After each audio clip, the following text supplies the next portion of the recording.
સુરતમાં કડોદરાની હોટલમાં યુવકનું શંકાસ્પદ રીતે મોત થયું છે. ગોલ્ડન સ્ક્વેરમાં ત્રીજા માળે યુવક અચાનક ઢળી પડ્યો હતો. યુવકના અચાનક મોતને લઈને હોટલના સ્ટાફે પોલીસને જાણ કરી હતી. કડોદરા પોલીસે મૃતદેહને પોસ્ટમોર્ટમ માટે ખસેડ્યો હતો. ગોલ્ડન સ્ક્વેરના પગથિયા ચડતો યુવક સીસીટીવીમાં કેદ થયો હતો. નવરાત્રીના ઉપવાસને કારણે મોત થયું હોવાનું પ્રાથમિક અનુમાન સામે આવ્યું છે.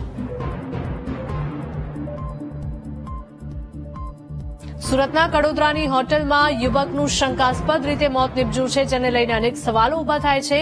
યુવકનું મૃત્યુ કઈ રીતે થયું તેનું સાચું કારણ પોસ્ટમોર્ટમ રિપોર્ટ આવ્યા બાદ જ સામે આવશે.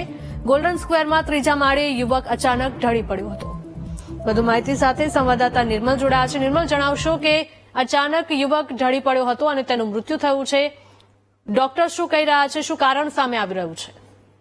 ચોક્કસથી હિરલ, કે હાલ જે પ્રમાણે નવરાત્રી ચાલી રહી છે અને લોકો ઉપવાસ કરતા હોય છે, પરંતુ જે ઉપવાસ કરતા હોય છે ત્યારે કોઈક વાર મોતનું કારણ પણ બની શકે છે. ત્યારે જ આવી ઘટના કડોદરા ખાતે બની છે કે જ્યાં યુવક નવરાત્રીનો ઉપવાસ કરતો હોવાથી ચક્કર આવતા ઢળી પડ્યો હતો અને તેનો મૃતદેહ મળી આવ્યો છે. રાત્રિ દરમિયાન કામદારે યુવકને પગથિયા પાસે જોતા જ કડોદરા પોલીસને જાણ કરી હતી. કડોદરા પોલીસ ઘટના સ્થળે પહોંચી અને મૃતદેહ પીએમ અર્થે ખસેડવામાં આવ્યો હતો અને હાલ પીએમ કરવામાં આવ્યું છે અને પીએમના રિપોર્ટ આવ્યા બાદ જ વધુ ખુલાસો થશે કે યુવકનું મોત કયા કારણે થયું છે. પરંતુ જે પ્રમાણે મોત થયું છે તેના કારણે પરિવારમય શોકમય બની ગયો છે અને સમગ્ર ઘટનાના સીસીટીવી પણ હાલ સામે આવ્યા છે. જી નિર્મલ, આભાર.